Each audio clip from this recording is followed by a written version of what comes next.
Bismillahirrahmanirrahim. Assalamualaikum warahmatullahi wabarakatuh.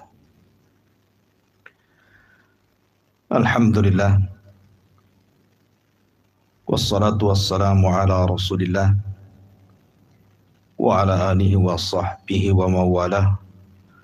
Wa la hawla wa la quwata illa billahi wa ba'du.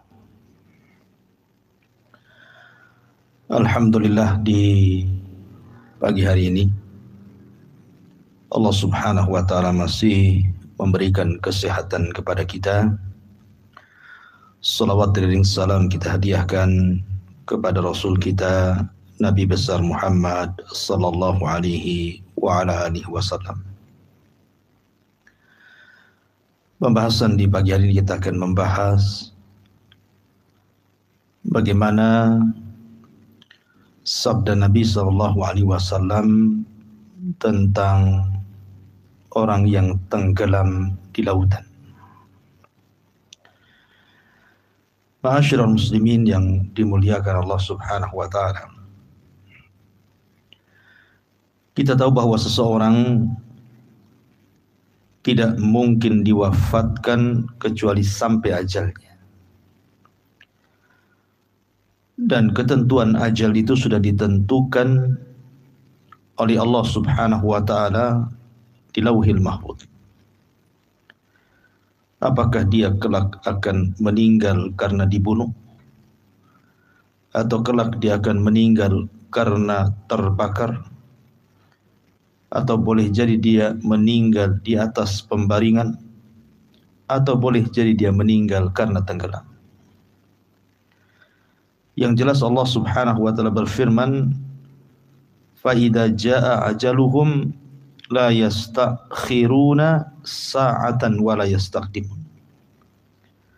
Apabila datang ajalnya, tidak mungkin diakhirkan sesaat dan tidak mungkin pula dimajukan. Dari sini Al-Imam Ibn Abil Iz Al-Hanafi rahimahullahu ta'ala mengatakan, al-maqtulu mayyitun biajalihi fa'alimallahu ta'ala wa qaddara wa qadha anna hadha yamutu bisababil maradi wa hadha bisababil qatli wa hadha bisababil hadmi wa hadha bisababil harki wa hadha bisababil gharaqi ila ghairi dhalika minal asbab. Wallahu subhanahu wa ta'ala khalaqal mauta wal hayata wa khalaqas sababal mauti wal hayati. Kata beliau, orang yang dibunuh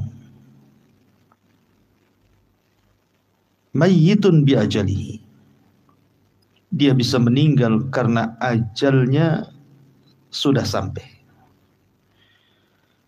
Dan Allah subhanahu wa ta'ala tahu serta mentakdirkan dan memutuskan bahwa si fulan harus meninggal karena mati, karena sebab sakit. Si fulan harus meninggal karena sebab dibunuh. Si fulan meninggal karena sebab ditimpa reruntuhan. Si fulan meninggal karena disebabkan terbakar. Dan si fulan meninggal karena sebab tenggelam. Dan begitulah banyak sebab yang menjadikan seseorang itu meninggal dunia. Dan Allah subhanahu wa ta'ala yang menciptakan kematian dan kehidupan, dan Allah pula yang menciptakan sebab adanya kematian dan sebab adanya kehidupan. Dari sini menunjukkan bahwa kematian itu hak mutlak milik Allah subhanahu wa ta'ala. Manusia tidak bisa menentukannya. Lalu pembahasan yang kita akan bahas, bagaimana orang yang meninggal dan dia tenggelam di lautan.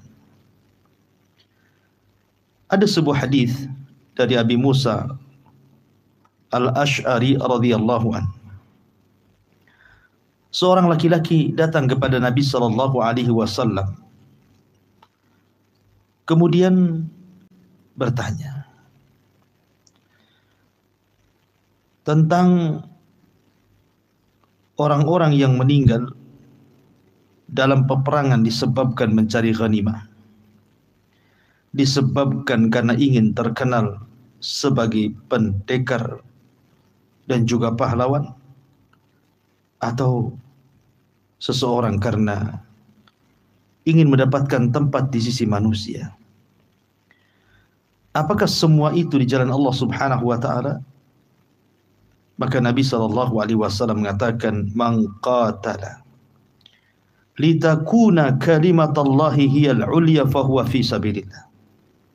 Barang siapa yang berjihad dalam rangka meninggikan kalimat Allah yang tinggi, maka itulah yang di jalan Allah Subhanahu wa taala. Kemudian dalam hadis yang lain, Nabi sallallahu alaihi wasallam ketika bersabda, "Ma ta'udduna syuhada fikum?"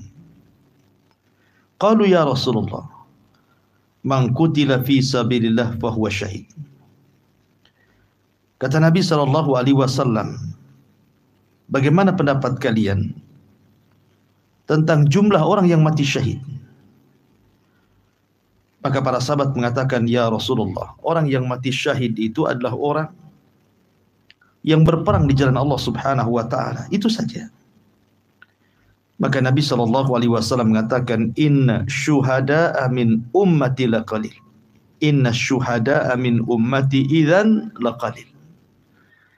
Kalau itu yang kalian pahami, maka orang-orang yang mati syahid di dunia ini sedikit sekali. Kemudian sahabat bertanya, "Apakah ada orang yang mati syahid selain daripada itu, wahai Rasul?" Maka Nabi sallallahu alaihi wasallam bersabda, "Man qutila fi sabilillah fa huwa syahid. Wa man mata fi sabilillah fa huwa syahid. Wa man mata fi ta'un fa huwa syahid. Wa man mata fil batni fa huwa syahid. Wal ghariqu syahidun." Rawahu Muslim. Kata Nabi sallallahu alaihi wasallam, orang yang berperang di jalan Allah, maka dia syahid. Orang yang meninggal dan dia sedang di jalan Allah, itu pun mati syahid. Orang yang terkena wabah taun kemudian meninggal, maka dia dikategorikan syahid. Dan orang yang meninggal dikarenakan sakit perut seperti diare dan yang lainnya, maka dia pun syahid. Dan termasuk orang tenggelam, maka dia pun syahid. Dari sini menunjukkan bahwa kalau seandainya ada seorang nelayan dan dia berjalan dari rumahnya dalam rangka ibadah, betul-betul mencari rezeki untuk kebutuhan anaknya, istrinya, keluarganya, dan diniatkan karena Allah Subhanahu wa taala, kemudian dia pun berlayar mencari kehidupan di tengah lautan. Tiba-tiba kemudian ombak menghempasnya, gelombang menggulungnya, kemudian dia pun tenggelam dan Allah takdirkan meninggal seperti itu. Maka berdasarkan nas hadis Nabi sallallahu alaihi wasallam, "Wal ghariqu syahidun." Maka orang yang tenggelam itu mati syahid. Dan Allah Subhanahu wa taala pilihkan kematian terbaik untuknya. Tapi tentu orang yang meninggal tenggelam ini adalah orang saleh. Betul-betul dia keluar di jalan Allah Subhanahu wa taala untuk mencari rezeki untuk keluarganya. Dan dia seorang yang ahli taat, yang mendekatkan diri kepada Allah Subhanahu wa taala, tidak meninggalkan kewajiban-kewajibannya. Ketika kemudian Allah Subhanahu wa taala pilihkan kematiannya seperti itu, maka Allah Subhanahu wa taala menyatakan dia syahid. Karena para ulama mengatakan, wasyuhada'u thalathatu aqsam. Orang yang mati syahid itu, atau orang yang dikategorikan syahid itu ada 3 macam. Syahidun fid dunya wal akhirah, wa syahidun fil akhirati duna ahkamid dunya, wa syahidun fid dunya dunal akhirah. Pertama, orang yang mati syahid secara dunia dan akhirat. Yang kedua, orang yang mati syahid secara akhirat bukan dunia. Dan yang ketiga, orang yang mati syahid secara dunia tapi tidak akhirat. Apa maksudnya? Yang pertama, syahidun fid dunya wal akhirah. Orang yang dikategorikan mati syahid secara dunia dan akhirat adalah orang yang terbunuh dalam rangka bertempur, berperang di dalam meninggikan kalimat Allah melawan orang-orang kafir. Kemudian dia terbunuh dalam jihad. Maka sepakat para ulama, orang yang seperti ini dikatakan orang yang mati syahid di dunia dan di akhirat. Kemudian yang kedua, orang yang mati syahid di akhirat saja. Di dunia masih berjalan hukum-hukum dunia. Itulah yang kemudian disebutkan dalam hadis yang saya tadi baca. Di antaranya orang yang meninggal karena reruntuhan, orang yang meninggal karena kolera, diare, sakit perut gitu ya. Orang yang meninggal karena kena wabah taun, orang yang meninggal mempertahankan dirinya, hartanya dan keluarganya, termasuk juga orang yang tenggelam. Mereka syahid.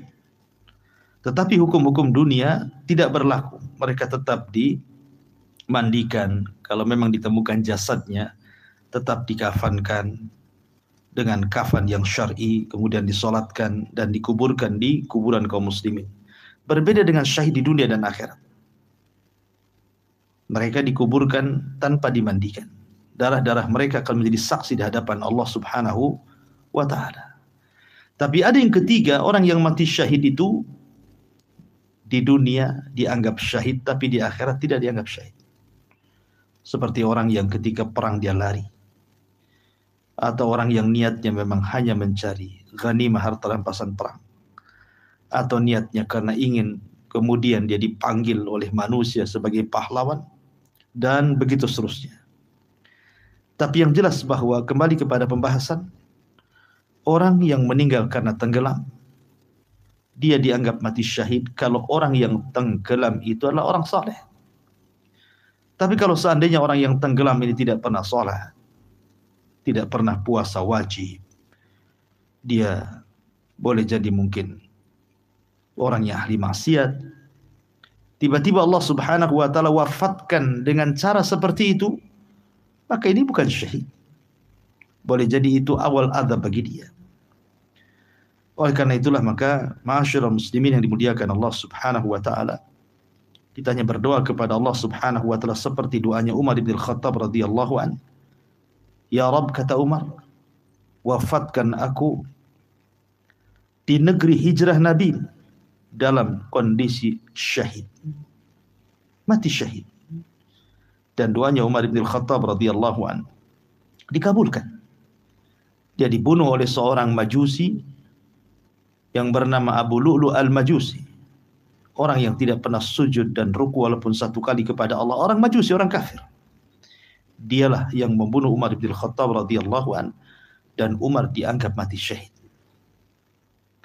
Ma'asyiral muslimin yang dimuliakan Allah Subhanahu wa ta'ala, tentu keinginan orang yang mati syahid, sekali lagi orang yang mati syahid tidak harus orang yang berperang di jalan Allah.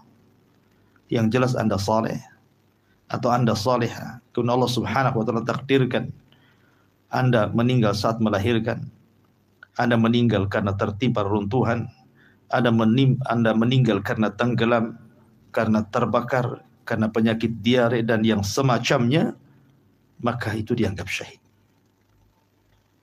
Lalu apa kekhususan dan keutamaan orang yang mati syahid itu? Mereka hidup dan tidak pernah mati dalam kuburan mereka. Para malaikat bersaksi atas mereka dengan surga. Mereka diberikan rizki di sisi Allah Subhanahu wa ta'ala dengan rizki yang baik. Mereka bergembira dengan apa yang Allah anugerahkan kepada mereka dari nikmat-nikmatnya. Dan tentunya mereka akan senang dengan apa yang Allah takdirkan dengan kematian seperti itu. Karena itulah yang dikehendaki semua kaum muslimin dan kaum mukminin, bahwa mereka bercita-cita agar mereka diwafatkan oleh Allah Subhanahu wa ta'ala dalam kondisi husnul khatimah. Wallahu a'lam bishawab. Inilah faedah kecil di pagi hari ini. Subhanaka wa bihamdika asyhadu an la ilaha illa anta astaghfiruka wa atubu ilaik. Allahu ta'ala. Assalamualaikum warahmatullahi wabarakatuh.